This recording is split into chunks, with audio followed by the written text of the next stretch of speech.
tools should be the last thing that we talk about when it comes to AI implementation. We need to first see where does it fit.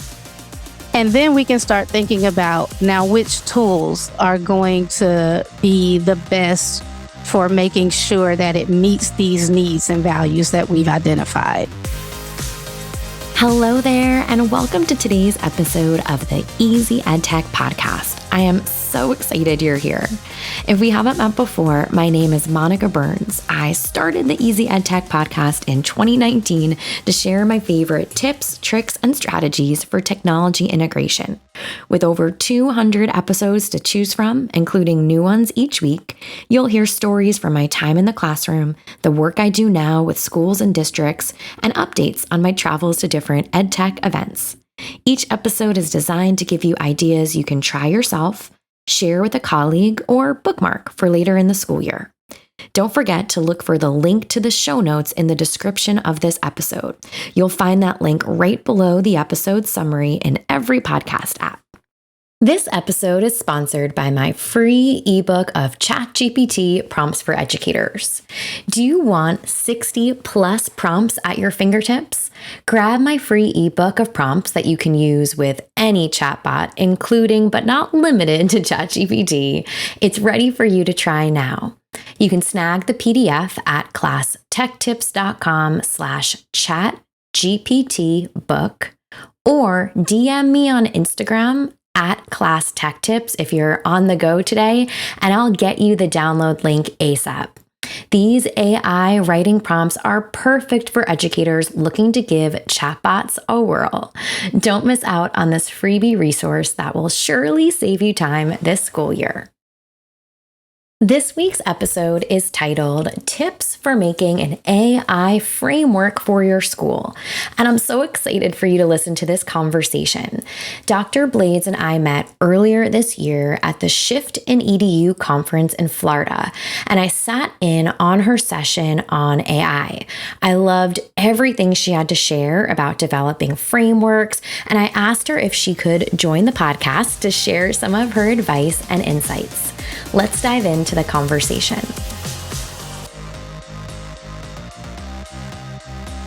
Welcome to the podcast. I am so excited to chat with you about using a framework to think about AI and education. But before we jump into all of that, can you share a bit with listeners? What is your role in education? What does your day-to-day look like? Yeah, well, first of all, Monica, thank you for having me. This is really exciting because this is one of the podcasts that I follow closely. So thank you. My name is Dr. Marquita Blades. I am in my day-to-day life a full-time education consultant. So that means I travel around the country working with individual schools or entire districts around all things instruction. And when we were together in Florida earlier this fall, I sat in one of your sessions around AI. And one of the things that really stood out to me, because I think it's such an important part of this AI conversation, is the framework. And, today we're talking about AI and using a framework to think about the use of artificial intelligence in schools. So can you start by explaining for listeners what it means to use a framework when considering AI in education? Yeah, so I think as I started to delve into AI, I saw most people kind of jumping into platforms. And because I'm a science person, I kind of started thinking more about process. And that led me to also just considering all of the concerns that I knew teachers would have with using AI. So it's always great to have some sort of expectations and norms in place for anything that we're going to do in the classroom, and AI should be no different. So when I talk about having a framework, it's really around what will be the place of AI in our classrooms, and then what will be acceptable use policies, what's not acceptable. When should we use it? When should we not use it? And all of those kind of things. And one of the things that I think jumped out for me, and I'm sure for you too, this past year, right, is there's a lot of excitement and hesitation. Right? I sometimes say, like, feel all your feelings about this space.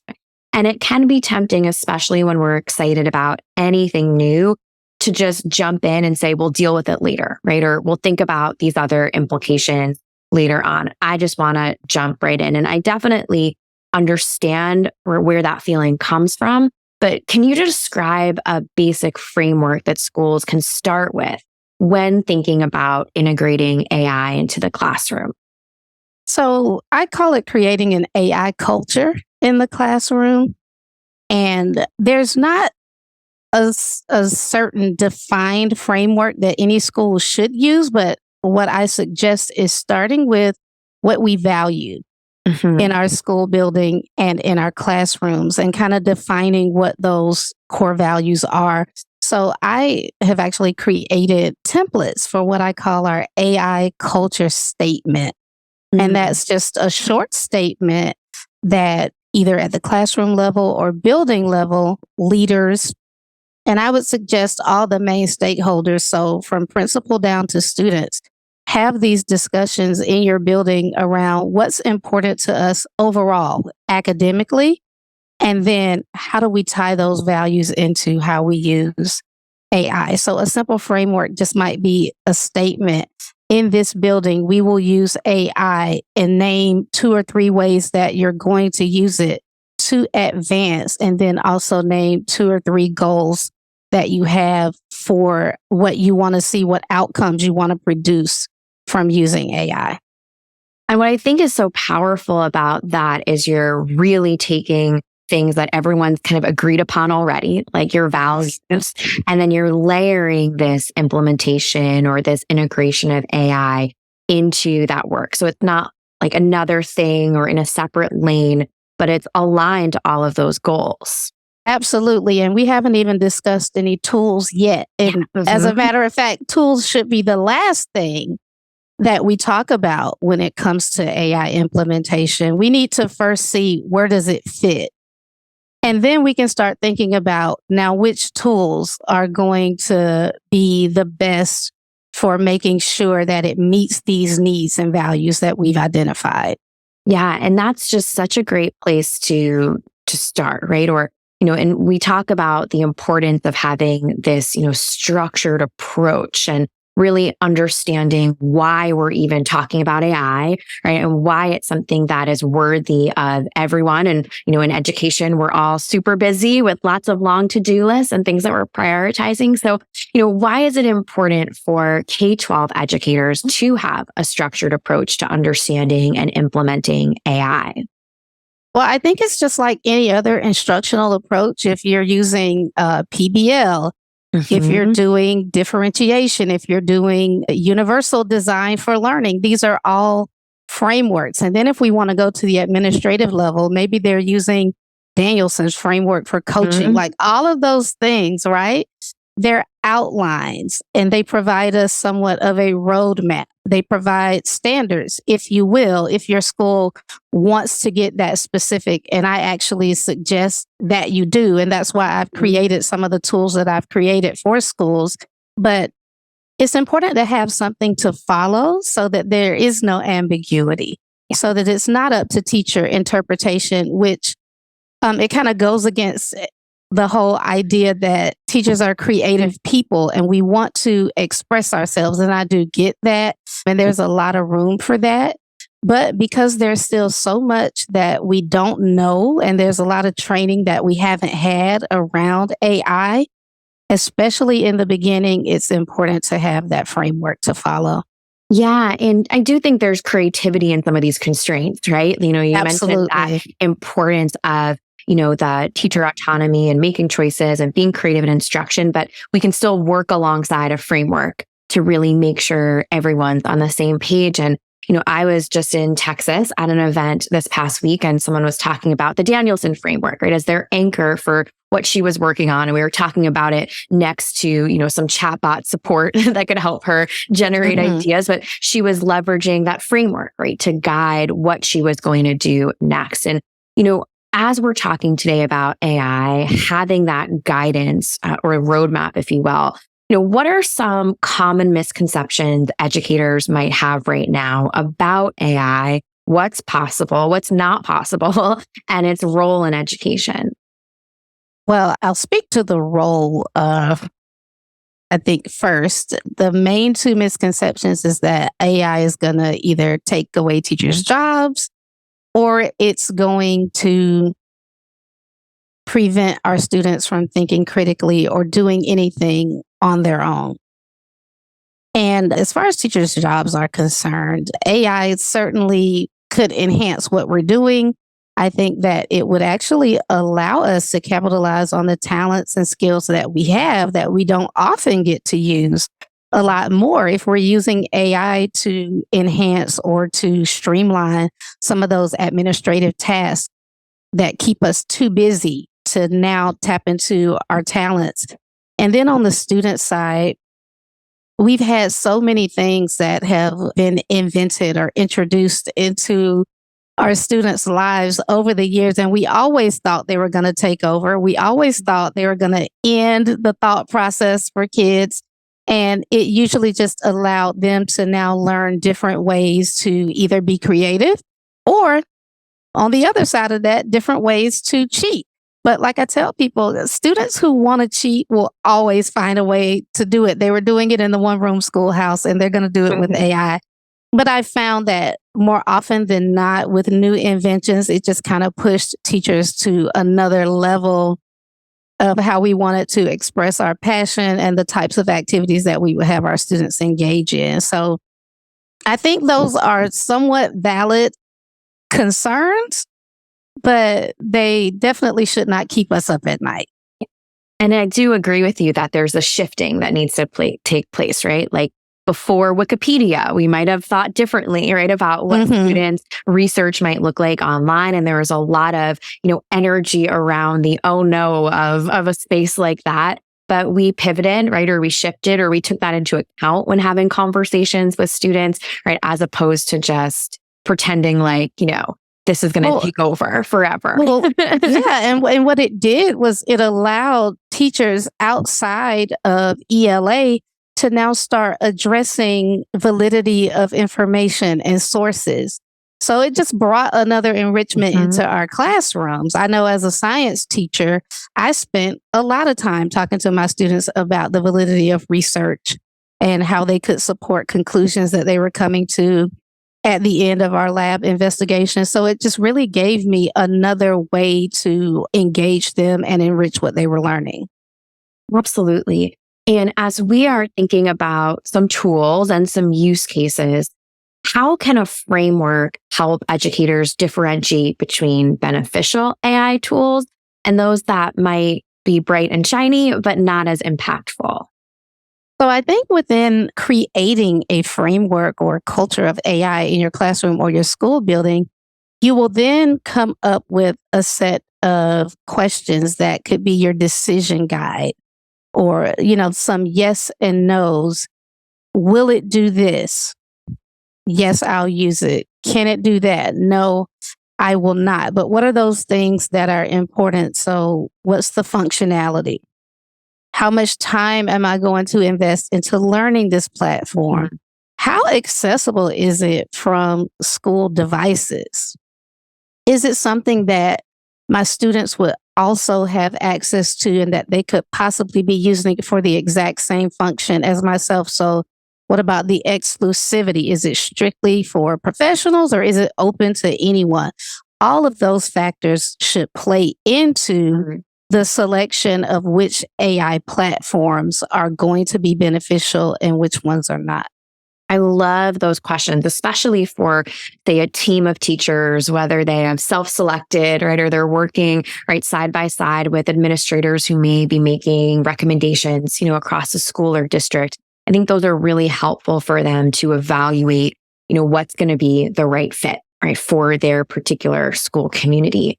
So as we, are thinking today about things that maybe, you've seen in the field, we were just together about a month ago down at a school in Florida, as an example, what are some ways or some examples of AI being effectively integrated into educational settings, especially where they're using a structured framework? So again, like I've really been more so on the process side of Mhm. it. And while there are a lot of tools, I'm also a creature of habit. So I've kind of stayed within the tools that I have become accustomed to. So I will share within the platforms that I use frequently, I would have to say Padlet has added a lot of AI functions within the platform. And so one of the things I do like to recommend to teachers is that if you're nervous about AI, start the platforms that you're already using and exercising those AI features first so that you can get comfortable with what artificial intelligence can do within something that you're already working with. But I will say Khan Academy, and it's not super new, but it's kind of new. They have launched this tutoring AI that can help students really to practice some of those essential skills in their course areas. Now, I don't personally know any schools that are using it. This is from my research and things that I'll be sharing with schools, but I think that's excellent for students who are chronic absentees or for students who are working several grade levels behind. It would allow the teacher to work with more small groups in their class. So I think I should just say this is an aside. I was having a conversation with someone, I don't remember where. Well, it was actually a parent. And she said that a teacher told her that her daughter was going into small groups and she didn't like it. And I had to explain to her that small groups are not a bad thing and that all students at all achievement levels benefit from working in small groups. So as I think about things like the Khan Academy Tutor or another platform that I personally love for science is Inkits, which is a science inquiry platform that doesn't require any prompting, but it does work via AI because it walks students through the inquiry process and it will not allow them to move on to the next step in an investigation until they correct mistakes. But it does have a built-in chat bot that guides their thinking so that they can go back and correct their hypothesis. And then they can go back and make corrections to their data collection and different things like that. So those two are amazing. But when I think about those kind of platforms, they free the teacher up to give students other types of attention that they might need that teachers otherwise would not have time to give them. And I think that's one of the components of the AI integration. Not only the first piece that you mentioned, which I think is so important to really celebrate experiences that might feel like they're ones you've already had, right? Like using AI in the tools that are already part of our tool belt. But then also, that second piece of reframing the conversation on ways you're saving time and making sure that people understand the impact here might be beyond writing a poem with ChatGPT, but that you're saving time from an instructional standpoint that you could reallocate, right, to those interventions or to that instructional time with a group. So I think that's such an important piece as educators are saying, what are our goals? What are our values? Like building their framework off of that, to come back to. So as we look into the future here, which I think is moving kind of fast, how do you envision the evolving relationship between AI and education? And how can having a framework or a roadmap really help adapt to these changes that we can anticipate or ones that we might not expect? This is really unfortunate to say, but I see a lot of rules being put into place. And I see just a continuation of a lot of the division that we already see in terms of districts that are embracing technology and those that aren't. I feel like this is just one more thing that schools are going to be either all in on or they're going to be all out on. And it's going to just continue to perpetuate the achievement gap that we have experienced for years. Now, you had a second half of your question that I can't remember. Well, really around that framework component. Yeah. Oh, right. And how the framework can help just tackle, just like you said, right? The fact that there could be some divisiveness around this in the future, or just new things that come on the scene that we might not think of just yet. well, I think the framework would just provide a baseline for all educators of what those minimal expectations are.